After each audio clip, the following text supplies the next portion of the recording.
Hey, everybody. Hey, what's up? This is going to be an incredible show. Okay, I'm just going to be completely honest. I work from home a couple of days a week, and I binge watch all the time. The show that Lon has been on over and over. It is Gwen can tell you because she comes in and she's like, "You watching that again?" I'm like, "I can't stop. I can't stop." So yeah, She's Yepity, like, stop me, stop me. I can't stop.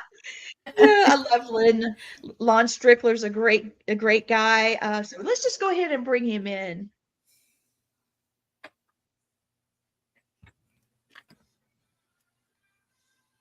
There he is. Hey, Lon. Hi, How you Lon. doing? Hello. Okay, so I've had a lot of questions that I've Hey. been wanting to ask. Um, hey, Lee. Hi, Lee. One of the questions, how did you get started with this cryptid journey? How many times have you been asked that? Yeah, a lot. Well, I started out with paranormal when I was younger. Okay. I was intuitive. I clairsentient, and I knew when I was younger that there was something up with me. I just didn't really understand what it was. So I didn't really have many experiences that I could explain. Even when I had the first real experience was, I was born and raised very, very near Gettysburg, and I live back up there now again, and I was I used to spend a lot of time in the summers on the battlefield. I have a little, little history nerd, so I used to get on my bike and travel down 116 and go over to Gettysburg. So this one July day, I guess I was about 9 years old. What year was that? About 67 or so, 1967. I was in the area where they call the Valley of Death, which is between Little Round Top, Wheatfield, and Devil's Den. And I'm sitting on my bike on the access road, and all of a sudden it's like a TV screen opened up in front of me, and I was in the battle. I mean, I was literally seeing soldiers, hearing gunfire, cannon fire, smelling gunpowder, all of it. And that lasted about 30 seconds and just faded away. Well, I knew then there was something up. I didn't really understand it. I never talked to my parents about it because they were very conservative.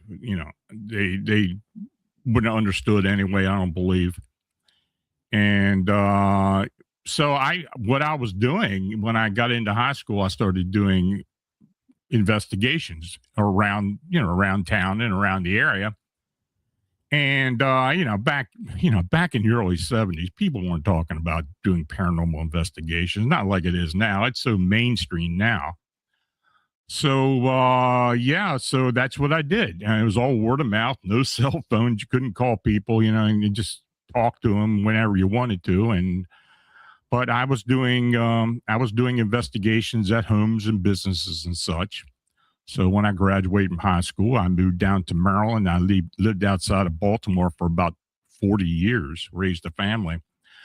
But my first encounter, as far as cryptids goes, was May 9th, 1981, just outside of Sykesville, Maryland, where I had a Bigfoot encounter.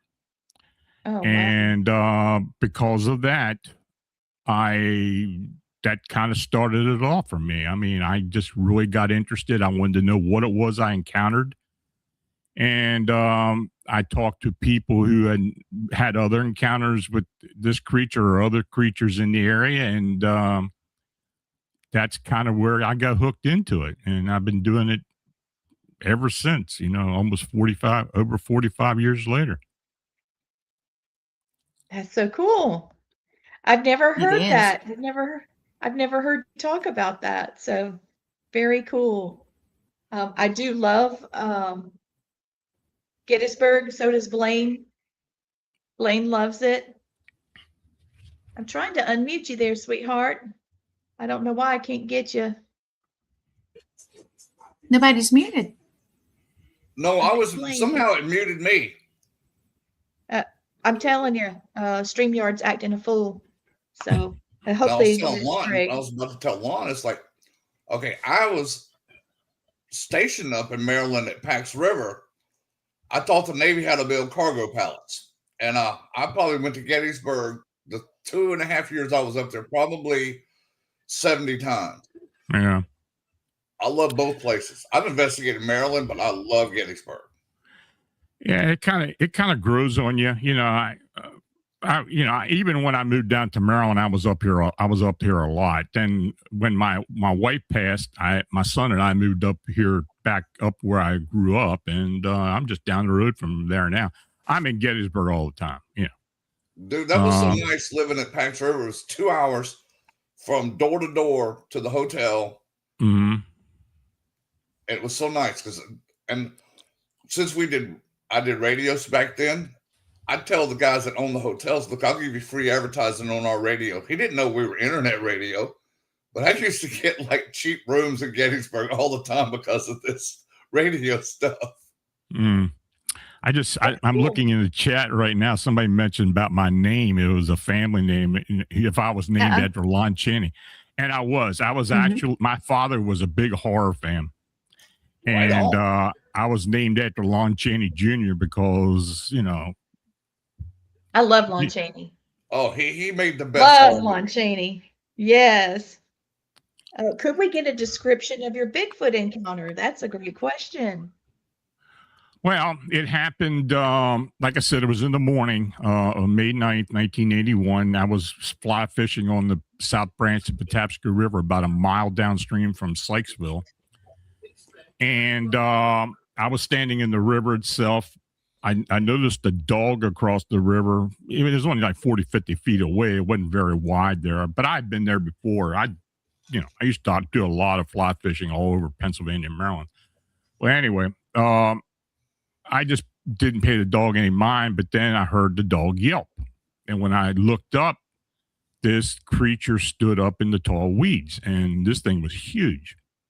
And it was hairy. It had very dark brown hair. I don't know if the dog ran in, he was in there sleeping, or the dog bothering him, whatever. But anyway, he stood up. He started walking out of the weeds to my left and walked out onto the riverbank. And, you know, I had known a Bigfoot back then, but I wasn't really sure what I was looking at. But I'd say it was about 7.5 foot tall, dark brown, long hair all over it. The legs were really matted with mud and everything. And we stood there and just locked eyes on each other for about 10 seconds. And I was probably about 40 foot away from it.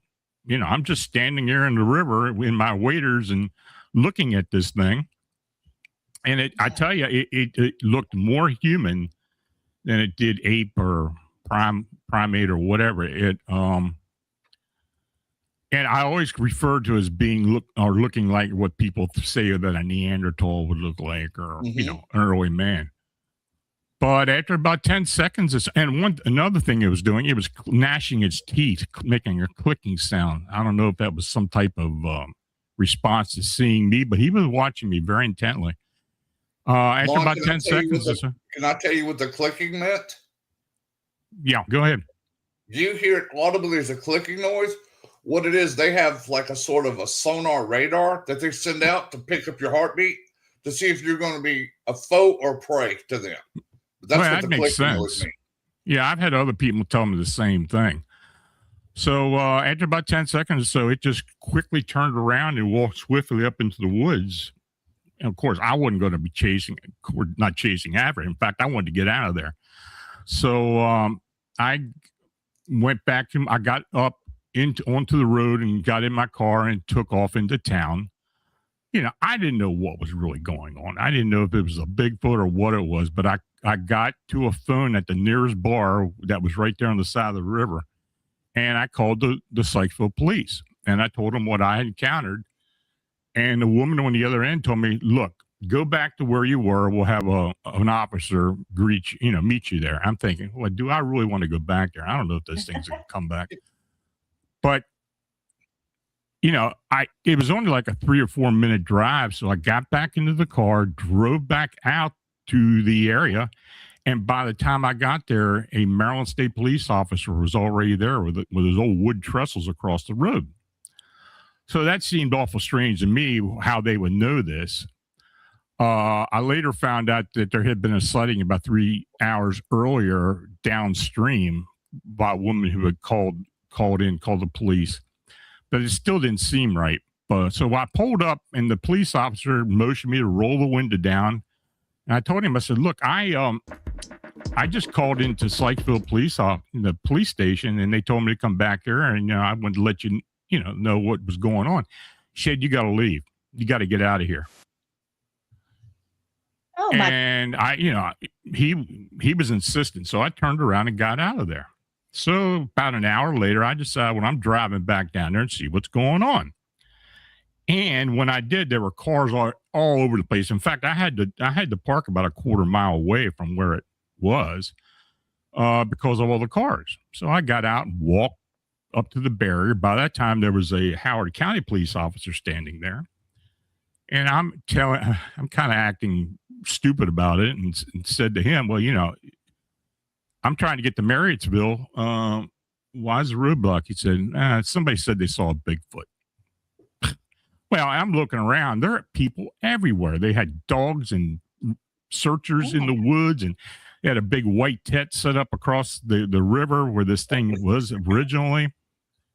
Every jurisdiction was there. As well, the feds used to drive the old black Wagoneers back then. And there were 2 of those sitting there, and I heard a helicopter. So I didn't know what was going on. So, yeah, it was crazy. So I stood around for a couple more minutes until I saw the cop that I originally spoke to. And I'm thinking to myself, I don't feel like talking to them about this. So I just turned around and went back home. So when I got home, I called the 3 network TV stations in Baltimore and told them what was going on. All 3 of them wanted to interview me, but they wanted to find out what was happening first. So he said, "We'll give you a call back." Well, a week later, nobody had called me. So I called one of the stations, WMAR, and talked to the news editor there, told him who I was. I don't know if that's who I talked to originally, but he said, "I can't talk to you," and hung up on me. So that's been the big mystery with this thing ever since that time. I don't know. I later found out there had been several sightings there about 8 years earlier of a creature they called the Sykesville Monster. And it was in the media. The Baltimore Afro-Americans, actually the media that did the original report on it. And they interviewed people up along the river and all, and it's an African-American community. So, they were talking to them. So what happened was one of the guys who I was working with was actually kind of the patriarch of the families down there. There was 2 or 3 families that lived in that area. And he gave me access to all the original witnesses and others who had sightings of this thing. So I really got into it. I mean, I was digging into it. But as time went on, there was never any record of the sighting, but any of the jurisdictions, nobody had any information. And in fact, back in 2013, when Monsters and Mysteries in America did an episode about it, the city manager was interested in it. So she called them. They did digging, and they couldn't find any reference to the sighting either. And the interesting thing is, within a 5-mile radius of my sighting, there had been 4 other Class A sightings, according to BFRO. So I don't know if this thing had been at a facility somewhere down the river or any escaped or something, but they had all these jurisdictions out there looking for it. And in fact, I had several of the police officers who had been there at that time contact me and verify everything. So, so that was my Bigfoot encounter. That's intense, y'all. That is intense, man. What I had happened was a little similar because I was at my dad's. Dad was working at Ross Allen's Reptile Institute in Silver Springs. We were in a camper. Long story short, we had this episode with a skunk ape, And we had been told by the Seminole tribe that was connected to the Institute that they had seen it and what it wanted, you know, and all of those things. So whenever we had this direct encounter, because I actually did touch it. Well, it touched me. It's a long story. I don't want to go into all that, but all the scientists from the Institute came, and there was blood from he got hurt on the license tag of the camper.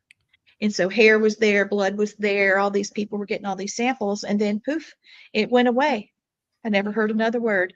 And I do have a friend that is waiting backstage. Her name is Debbie Cribb, and I'm going to play her intro really quick. It's small, but I can't wait to add her to the group because she's got similar encounters, and I think she may remember a little bit about what I'm talking about. So here's her intro.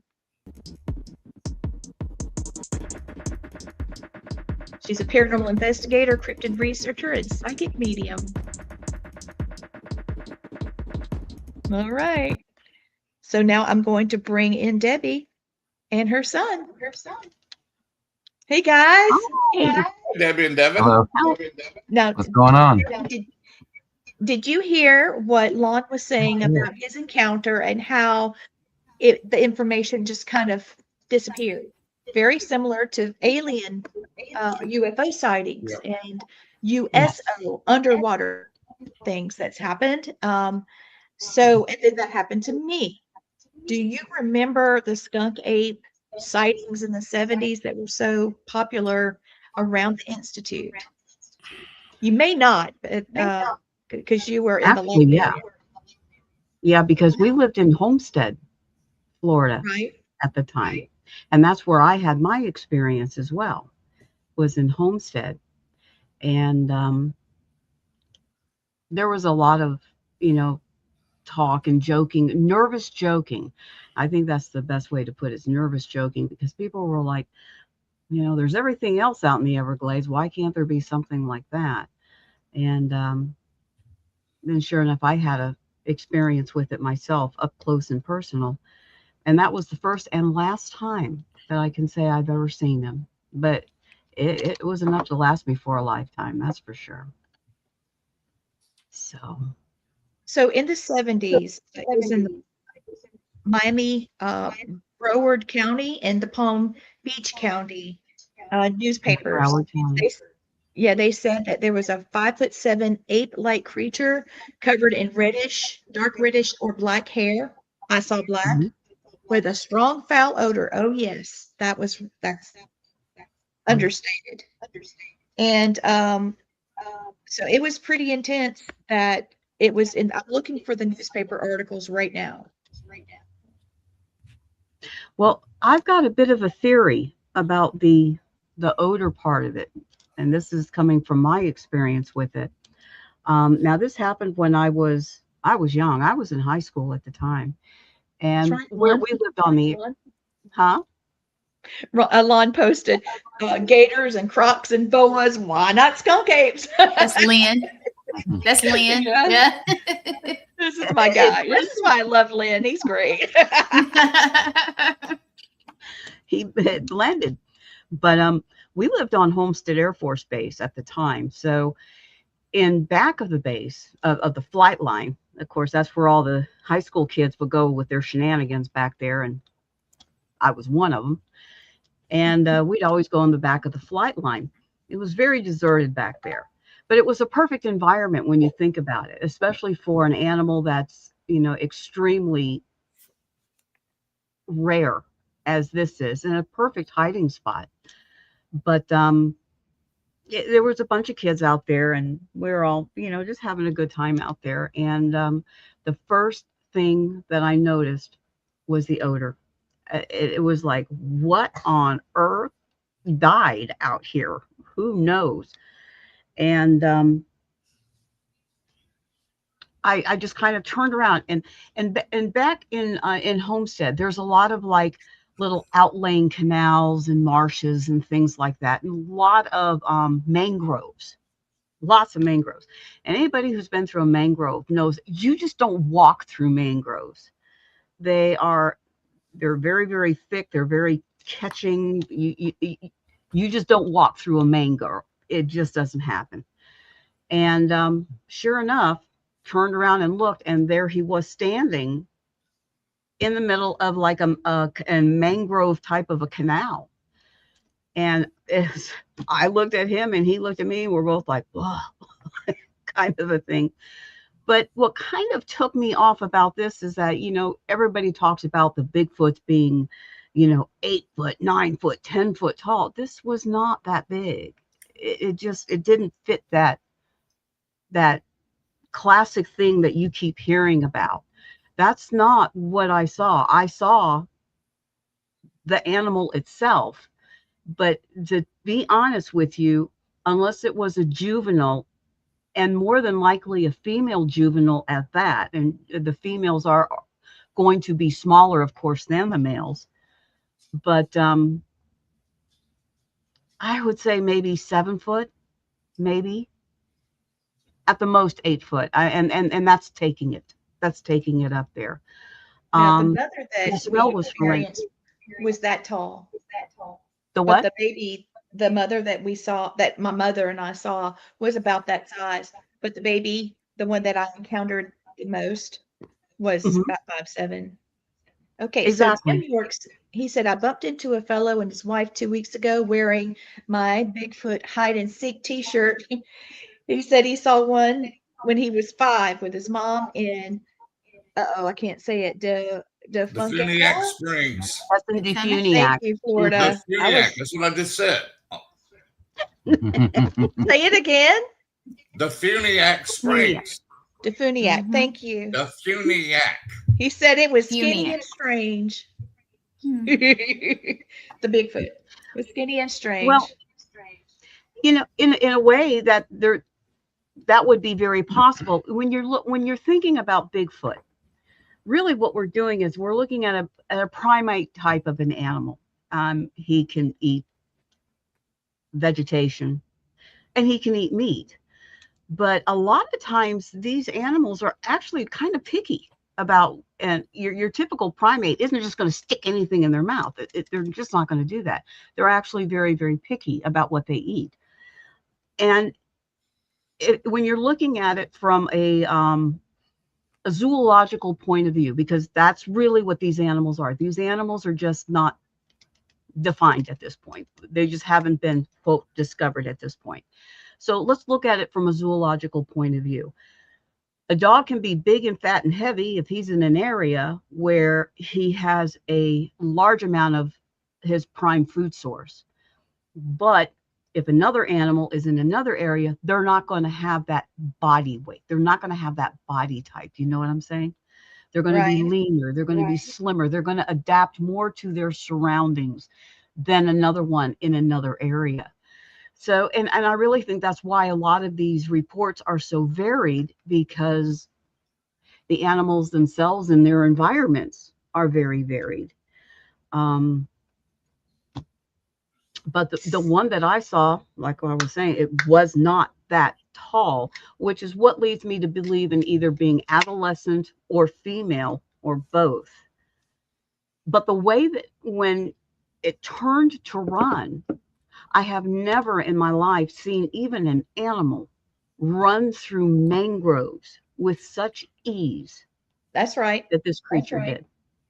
They'll just take off, and it's straight shot. Nothing bothered them. Nothing. I do want to show you Nothing. guys. I want to show you something that I did find, and this is off the internet, so it doesn't look like a perfect scan. First of all, I want to show you Daddy. Debbie, I know you remember Dad. I already showed Lon. I feel a little selfish showing Daddy, but okay. So here is the newspaper article. Skunk ape sighted. This is at Fort Lauderdale, Florida, and Right. this was around the same time. This was definitely the 70s. Yeah. And this guy here, okay, this one is at the Palm Beach Post, and this was 70. Okay. I believe that says 75, waiting for the skunk ape to surface again. And I have another article it's downloading, but skunk ape actually hit a police car. Like they were trying to corner him, and he went up to it and just boom, and knocked the front end of it and went off. So I think they may have made him mad a little bit. So yeah. And you know, my really, encounter- that. Sorry, Deb. Oh, I'm sorry. I was going to I say, overstepped really, you. I'm that. sorry. Oh, no. That actually falls into typical primate behavior when you're talking about him, you know, hitting on something, because a lot of primate behavior is bluff. They won't get into it Isn't that the unless they truth? figure, yeah, and they won't really get into it because, of course, you know, they run a risk of being injured, but they're not. They don't like being around anybody. They're very private and very off to their own, and if they can avoid a conflict, they will. But they will put on one heck of a show before that until they can just make this grand exit that they have. The last thing you want them to do is to follow through with a threat, because they will Yeah, don't piss them off because it's going to be on. no. So out of great everybody harm when that's they on do. the show tonight, all of us have had either a cryptid or unexplained experience.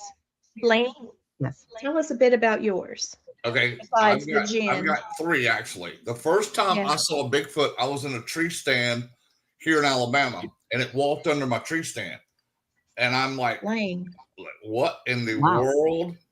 And I'm looking at this thing, and like Lon said, it had a human face, and I actually let it see, because it looked up and looked at me, and I put my gun down, let him know I wasn't no threat to him. I just wanted the deer that ran through before he came through, because he was chasing the same deer I was trying to hunt. And then my second encounter was in Afghanistan, Iraq, and I had a gin come through the wall at me and charge me and knock me down. You can watch that episode on Monster Quest, season 5, episode 2. Just a little plug. Just a little plug. And my other one was with Lee and Matt, was what the Native Americans call little people up at Haygood Mill. Mhm. Yes. Y'all, Oh, damn. that was an experience. Could I tell them about it, Lee? Please. And Lon, you're going to laugh your honey off. Have Okay, you ever we had were literally little- in a cabin that had some beds in it and stuff. It was just for show. We're sitting there ghost boxing, and next thing I hear, they had 2 little people that were making love on the bed. And we caught it. It scared me. It scared me, but I didn't know exactly what was going on. I just heard the sound, and my husband started taking pictures. We're trying to find this thing, and then when he blew it up, he was like, "Y'all look at this." We were And I laughing. thought, It "Oh was my so God!" funny. That's the last thing you expect on an investigation is 2 little people having sex on a bed with. Must have been 10 of us in that room. In that little And cabin. you think you were surprised? They didn't care. They didn't care. They were just about it. We pooped the party, but we've got pictures and our powwow. Let me do this really quick, Gwen. I'm gonna throw this up. Lon, you're more than welcome to come to the powwow. Gwen, help me. Where the heck is the Hold powwow? on, baby. Let me get it. Let me get it. Please, because I don't know. I'll have who knows what up. I know. Just give me. Oh, I see it. I see it. I got see it. I got it. I got it. Quit Well, clicking. thank you. There you go. There you go. Thank you. Cool. All right, so it's May the 2nd. It starts at 9:30 to 5:30. It's at the Haygood Mill. It's a historic site in Pickens. And what I love about it first is all cultural. You're going to have indigenous food. We have we'll be regalia and dancing, and we'll be telling our folk tales, things that we use to teach children.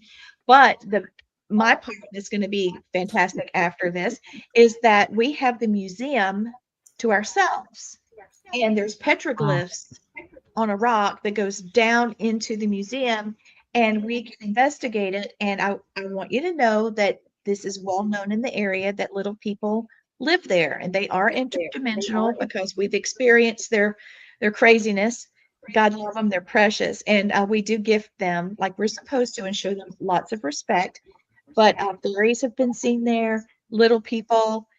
Those of you watching, I know that you've either seen us go live and experience things. We have people actually call in and do PvP sessions with us. So it's pretty intense. Lon, if you want to come, you're welcome to. There's a hotel up the road, super cheap, and we can just go all over the place. It's like 12 different Wow. cabins that came from all over the Southeast, and they've been moved there. And there's the museum, lots of indigenous regalia, rocks, artifacts, and there's even a gift shop that's in the front where you could buy cornmeal and grits that is ground in the water wheel, the grinding house. Oh, Mhm. And there's a wheel there. I'll see if I can find some pictures and post them for you. But yeah. it's beautiful. And as the creek takes the wheel around, it's grinding the meal inside. The best grits you'll ever eat. Shrimp and grits blows your mind from there. And there's a blacksmith shop, so you can take a railroad tie and MacGyver whatever you want out of it. So I mean, it's going to be a lot of fun. But I'd love for you all to come if you'd like to. So it's May 2nd. And so anyway, all of that to say what Blaine's talking about, we were clicking around because we heard a noise and we're trying to capture the noise. So we're going around clickety click. And all of us, I'm like, I can't find it. Can you find it? So we're all clicky, clicky, clicky. Peyote. No, Lynn, I don't think that's so. West Coast Native Americans. Not That's West Coast. Honey, it's It's only like moonshine Arizona down and here. Mexico, Lon. Come on. It's moonshine down here. But I'll buy you an Indian taco if you come. Okay, Debbie? And you Taco. We might have Oh, to Debbie, stand in you line know for you 2 could. hours to get it, but I know. we're gonna, Oh, I'm We're gonna doing the have food fun. run. Remember, I'm going to stand in line and get all this food. That's gonna, we're gonna get her a cart. yeah. It I'm is gonna get We're her. gonna roll the cart up Yeah. with her list. It'll and just be Poor don't Gwen. pay money. Don't pay money. Yeah, just straight yeah, money. we'll Everybody all be like, donate "What's money, and she for keeps this on. money?" Yeah, Yeah. gotta do what Oh gotta my do, God, man. poor Gwen. Maybe Hey, I'll bring one I of volunteer. Matt's volunteer. brothers. I'll bring one of get Matthew's all the brothers good or jobs, Gwen. sisters. Yeah, Thank let you. them do it. Let Matt's little brother Harrison do it. You Well, gotta his be big dancing. brother John could do it. He'll be spinning all over. He'll be too busy chasing you. Am I wrong? No, Am I wrong? You ain't you're lying. not wrong. You ain't I'm not lying. wrong. That's all I can tell you. Oh, another shameless plug, and I'll get back to being normal. Wait, wait. We You'll are start very clicking? excited. There we go. Oh, So it yes. aired, the first one aired on the 30th. The dates aren't right, but if you have Roku, it's really simple. Download the History Channel app, Mhm. and then you can see the reboot of Monster Quest. Moonshine will do. Put peaches Moonshine in will it. do. I do have some peach moonshine here. First time I ever had moonshine was Blaine Rohan brought it to me in a water bottle. I got drunk Why in a does that bottle. not surprise me, Blaine? I was laying on the floor of my camper ghost hunting because we have I parked bet you in were. a haunted area. I was laying on the Well, we floor didn't have to trying go to do an EVP session, which I never do this. I never mixed alcohol and stuff, but it was too late. And I was so happy we were really through. I was just excited. There were all these spirits in the camper with us. So I'm drinking the moonshine, laying in the floor. You know, you have to lay in the floor if you're going to ghost hunt for some reason. I don't know why that is, but it seems everybody See, has. I do not because of that knee that's. Well, I can get down. I just can't get up. That's it. I can't get up. I have to roll To up. roll, yes. It's I a would think comforting that if you're drinking peach moonshine, you may as well lay on the floor because that's where you're going to end up I going like- anyway. Yep, I like the cherry Get one a head actually. shot at it. Yeah, And the we cherry had one an I got amazing- is my favorite. Yeah. Okay, so round table.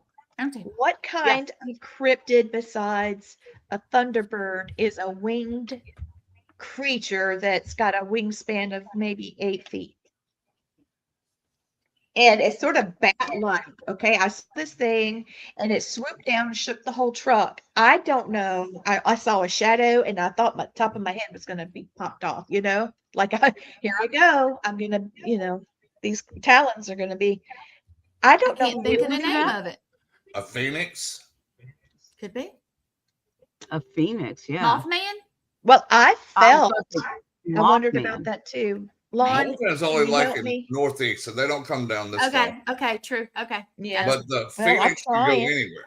That's Well, we've yeah. had so many hurricanes. Venus can go You anywhere. know, maybe it came on over here because it was Honey, blowing it's there. I possible. don't know. Well, these winged Well- humanoid sightings are everywhere now. I mean, of course, we They did the are. investigation in Chicago, and that started in 2011, really blew up in 2017. But there's a lot of different winged humanoid-like creatures that people are seeing. I don't know. I believe they're ultra-terrestrial. I don't believe they're here all the time. I think they come in and out. Mhm. But that investigation, and we're still doing it. I mean, we've had in fact, I just had the 186th sighting reported to me 2 days ago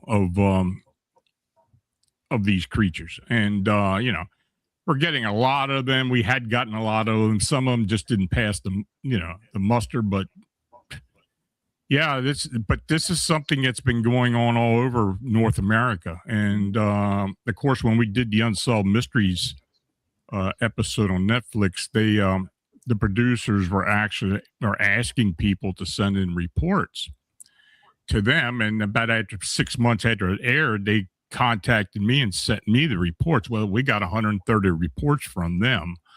About 35 of them were from the Chicago land area, but we had a lot of foreign reports too. And, I have contacted several of those people, but this is a phenomenon that's been going on for quite a while. It's just that, it's just not what happened in Point Pleasant. It's just what's happening everywhere else. And there are differences, but for the most part, I believe they're coming from the same place. I think they're summoned beings.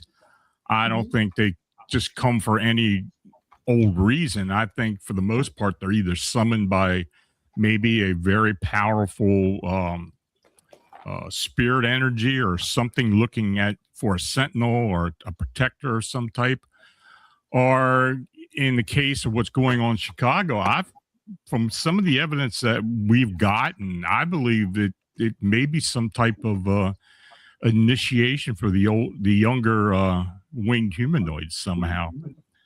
That's kind of like some of the information we've received, but it's a continuing process. I mean, I've been involved with this now since 2011, so written 2 books about it, did a couple of shows about it and such, but it's going to continue on, and we'll see what happens. But and the wingspan, you were talking about the wingspan, 8 foot. Well, the sightings we had were, for the most part, were of bat-wing-like creatures, gargoyle-like creatures with wingspans anywhere from 10 to 15 foot, full wingspans. That's big.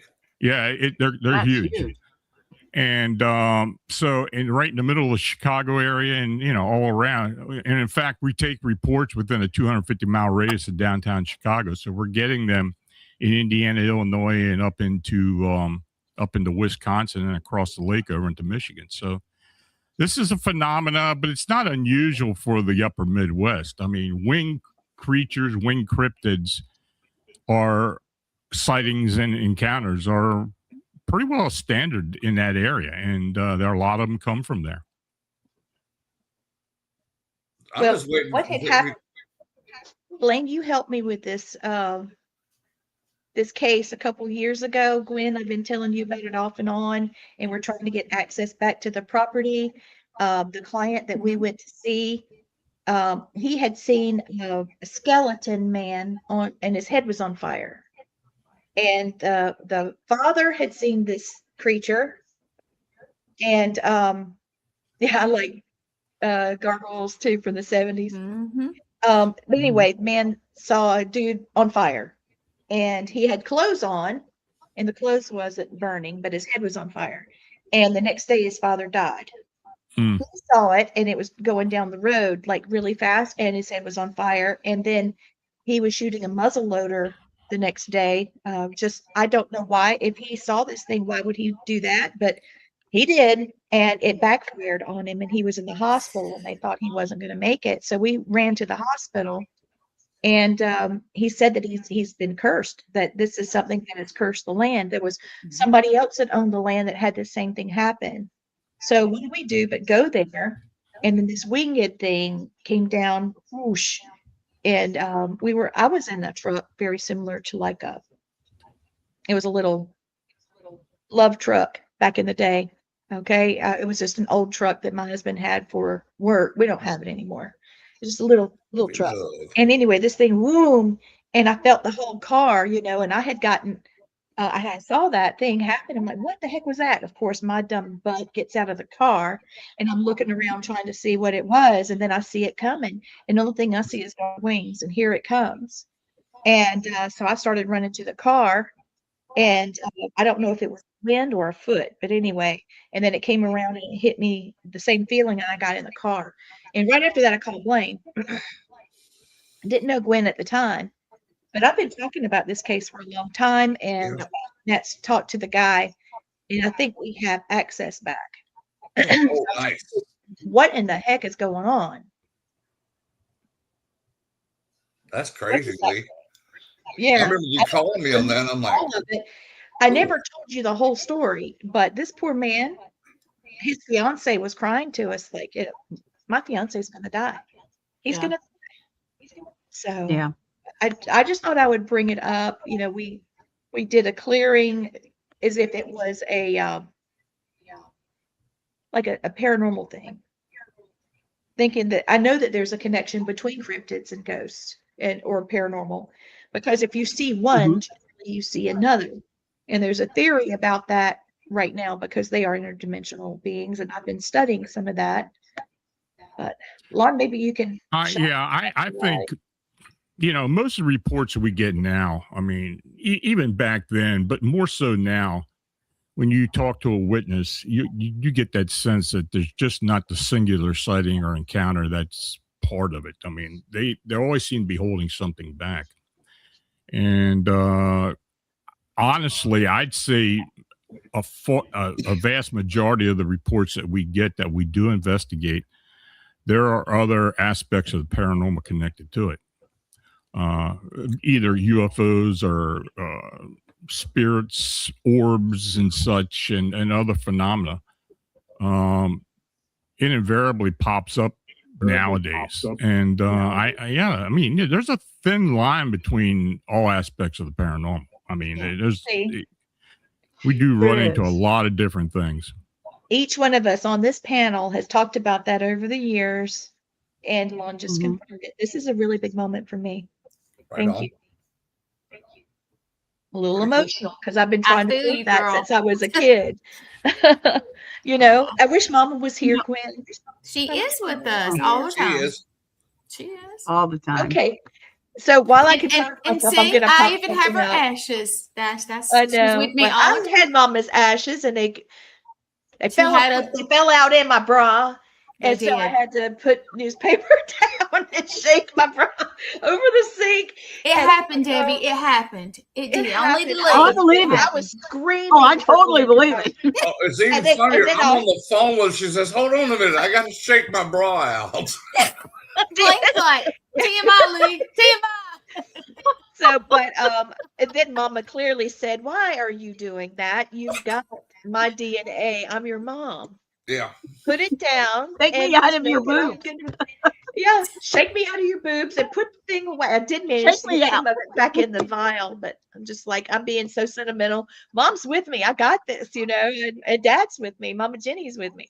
So, okay, so that was funny. It made me happy.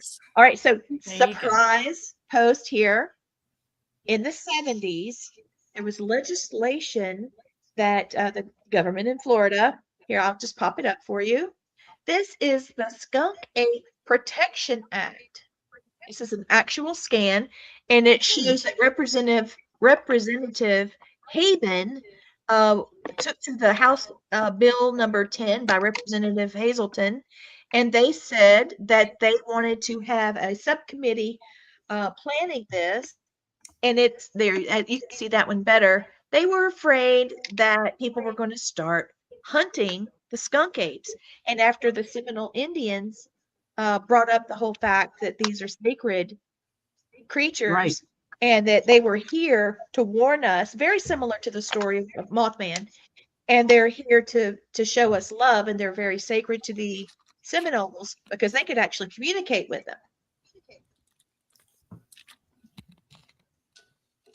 What was that noise? Did you hear it? I heard something. Was this? It'll I just happen grabbed some again. water. My house is so haunted, it'll happen. So is mine. But So anyway. we both live in haunted houses. So does Gwen. I think Deb does too. Well, I'm Gwen's not I home. always do.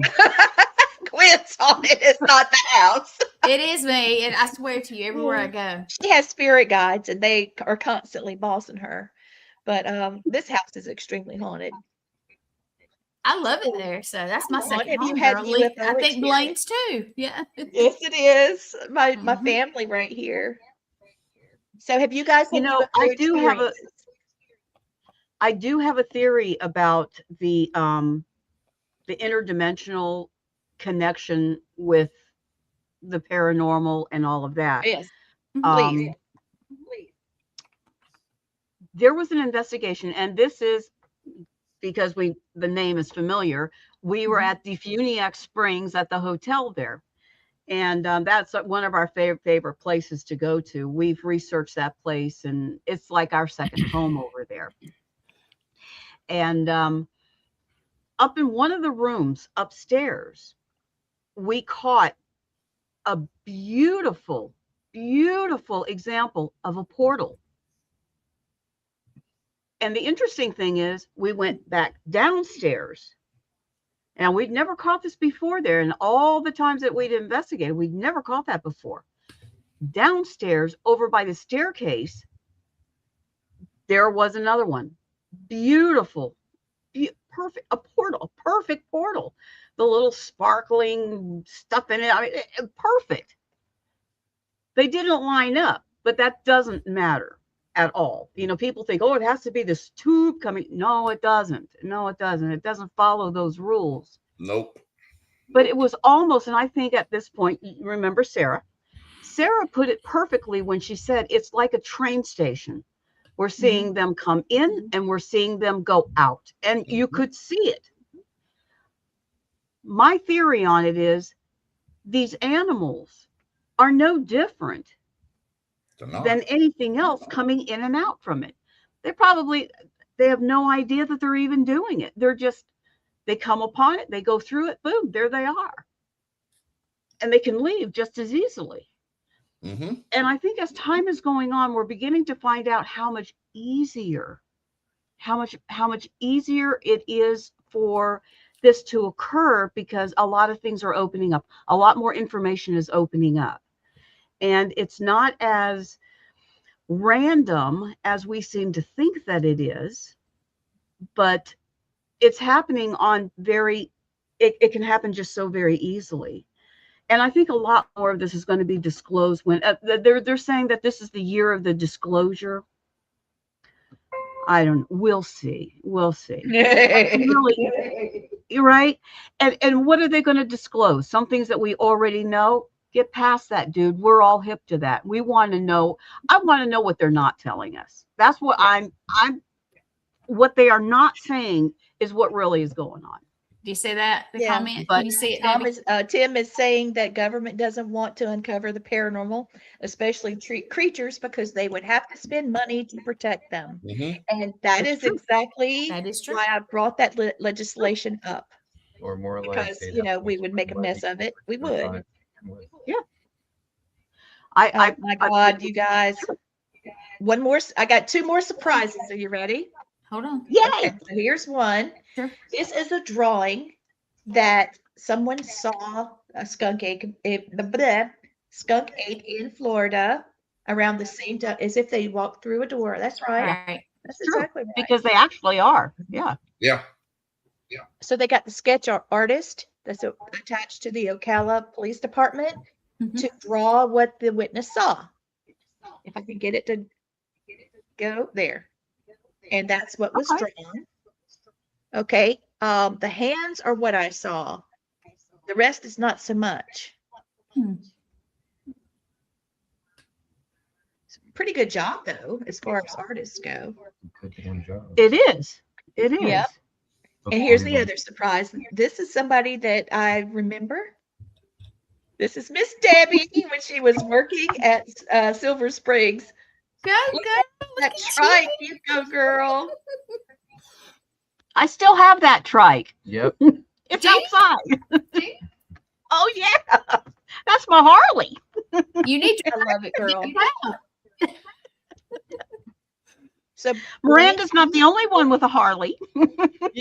Uh, so Blaine, do you remember us seeing UFOs? And we had Deb and her son Justin. Wayne, you were. I We were was all- up in South that was- Carolina when you called us. Yeah, we he were was all there. outside. Lon, did you experience any UFO sightings during the Northern Lights that were moving? And, Aurora we Borealis. see it. First time I ever, Aurora. What do you say? Yeah. How do you see it? Aurora. Borealis. Yeah, There you go. Borealis. I can't Borealis. talk today. Blaine's gonna have to talk for me. I have heard people who have mentioned seeing lights in the sky during these the auroras, but I haven't seen any. And in fact, out of all the different things I have encountered and things you believe you see, I don't ever believe I've seen an actual UFO. Now I've seen orbs and I've seen other things like that, but Mhm. something up in the sky doing maneuvers that are just impossible and stuff like that, I don't really believe I've ever seen anything like that. But I'll be right back. it's UFOs aren't really my bag. I do Yeah. I get didn't some know. cases. I get Yeah. cases and stuff all the time, and people are wondering if they're connected to other phenomena, and I will look into it. But it's not one of my bigger things. Well, Lon, what we experienced when the Aurora Borealis came to the south, because it's like every 60 years or something, it comes down when you can see it in the sky. Yeah. What we were seeing, dude, we were seeing the northern lights, but we were seeing other lights, and we'd ask them, can you move left? And it wouldn't move left on command, or move right, go up or go down. And we did this for at least 45 minutes with them. Mm-hmm. Then when we get back to Lee's house, her husband Matt had already went to bed. Me and Lee are out there just talking about how cool everything was. And out of the blue, right in the corner of her living room, 3 figures come out of the ceiling into her living room, and they communicated with us through telepathy. It blew They my were mind. telling us that we were attracted to your energies, and the reason we came toward you because we can understand you and you can understand us. I'm like, this is just freaking cool. Well, I had Yeah. had a friend that had been working with UFOs for so long. His father had as well, and he told me, his name's Dave Campione, and he told me how you can speak with UFOs and aliens telepathically. And I was like, well, there they are. And I said, I'm going to give it a whirl. And Matt was like, go ahead. And so Blaine, yeah, let's try it. So we did. And here they come. And I didn't see them in flesh, but the spirit was so strong, it looked like it. Mm-hmm. I've seen full body apparitions. That was not it. That was not it.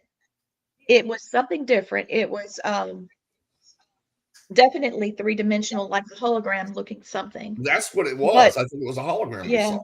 And man, they came good for down. you.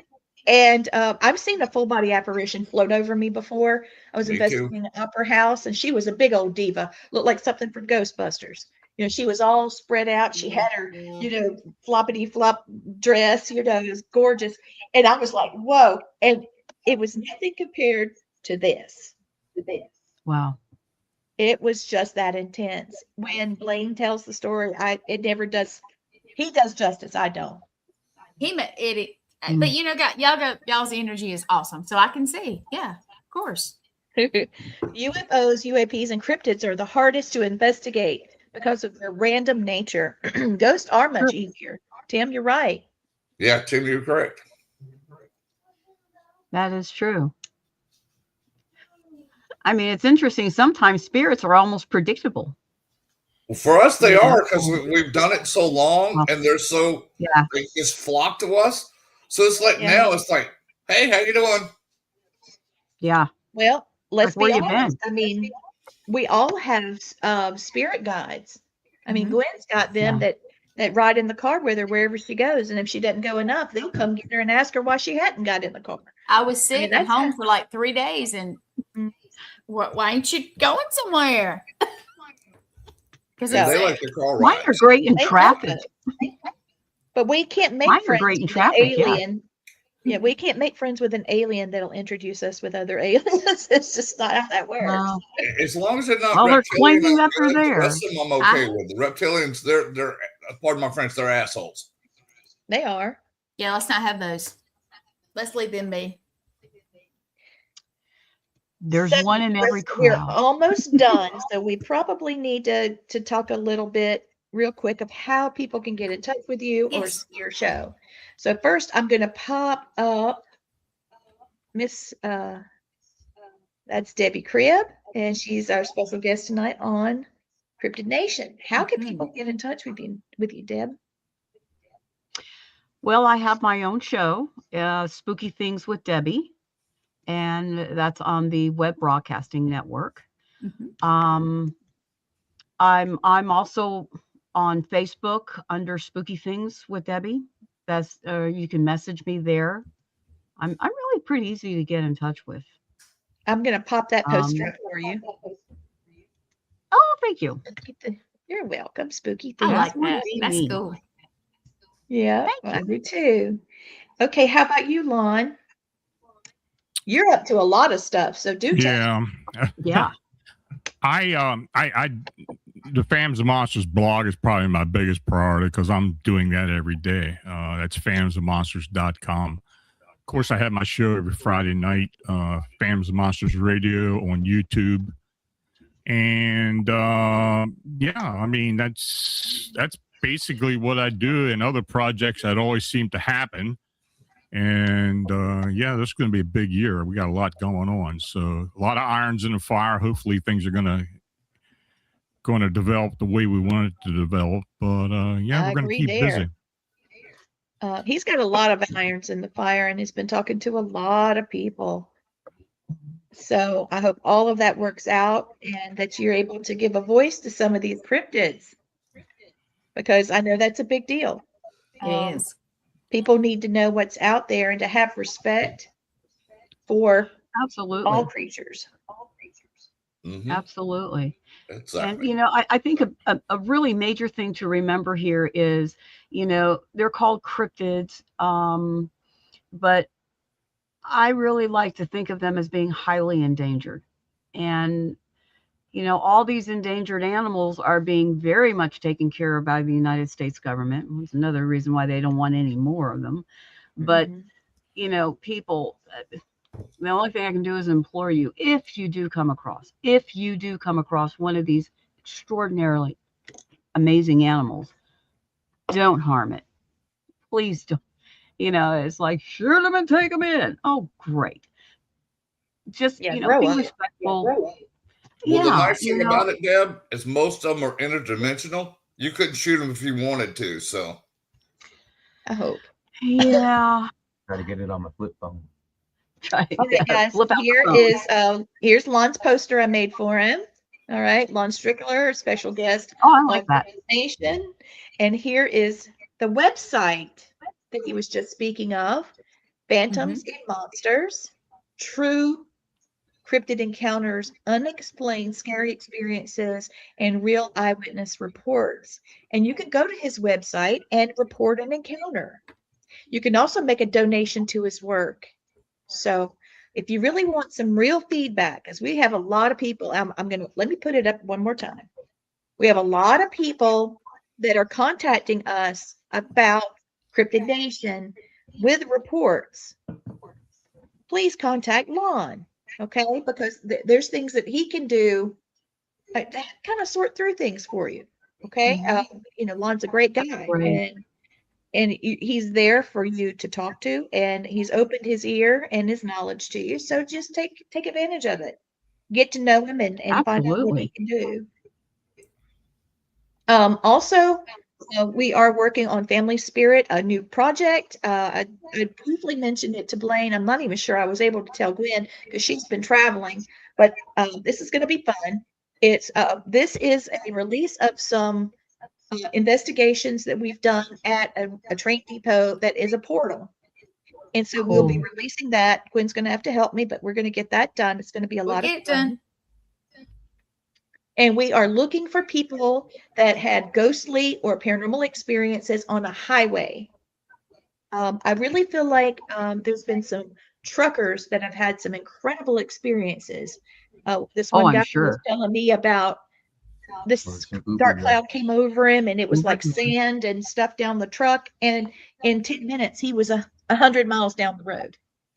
So, there's things like that. I'd really like to unpack that. So hopefully we'll have people that have that experience. And we are looking for cryptid experiencers to tell their stories. So just be prepared. We'll just pass you right on over to Lon because there's so many things going on that he's seen over the many years. He's a great guy to talk to.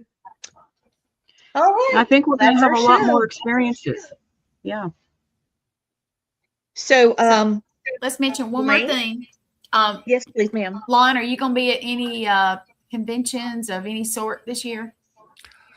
I don't know. I think I'm probably going to be so busy with projects. I mean, I'll do local sound stuff, like Yeah. but other than that, probably not. Unless something comes up that piques my interest or somebody begs me enough to do it, I'll do it. But Yeah, he said I'll see you at the Enterprise Con this summer. Now, Lon, you can come Enterprise visit with Con. us at the Battlefield Bash in Gettysburg. True. Yeah, I'm probably going July. to go to check it out. I know Lee's going to be there, so All of us will Yeah. be there except for All of Debbie us and be- your son. I'll probably stop Yeah. by. I'm gonna Come pull on, that Sarah. I'm up. going to be there. That's that right there in Gettysburg. So we'll be there. Mm-hmm. And then Debbie's Something going to you be might- at Deep South. I'm assuming, Debbie. I'm just assuming that you're going to, of course. I'm going to be there. All Oh, right, yeah. and that is here. There you I'm go. so glad you remembered there. to do this, Gwen. Oh yeah, and then of course we're going to be at New Orleans too. Mhm. But I'm not. Yeah, they're not going to be, and they're our guests, so I'm not going to put that up right now. We'll run that later. All right. That's right. Yeah. Okay. I do want Blaine to close the show. We talked about this, but I didn't. Portals sound interesting. Yes, they Yeah. do. They're They're amazing. fascinating. All right, Blaine. We talked about getting back to our tradition. I'm gonna pop it up. If you can't read it, tell me. Okay. Got it. A Native American blessing. May Mother Earth guide your feet. May Father Sky keep his arms around you. May Grandfather Sun warm your cold days. May Grandmother Moon keep the glow in your heart. May the star nations light the way to the next destination. And the Great Spirit always keeps you shielded from pain. Blessings to you. Aho. Let me say one more thing before we go off air. I like to say this every show. Y'all had 1,000 choices for your entertainment tonight. You chose us. Thank you. Thank That you. means a lot to Yeah. us. It sure does. Yes. Yes. So thank you for watching Cryptid Nations, All Access Network original, one story, one voice, All Access Network. All of you guys mean the world to me. I love you so much, and I hope love to hear you from guys. soon. All Thank right, you. hold on in the back a minute, and we'll end it, and we'll chat for a second. So, everybody, thank you, Blaine. I know you tell everybody thank you too, but everybody, thank you for watching every show. So, Thank you. All right, good night.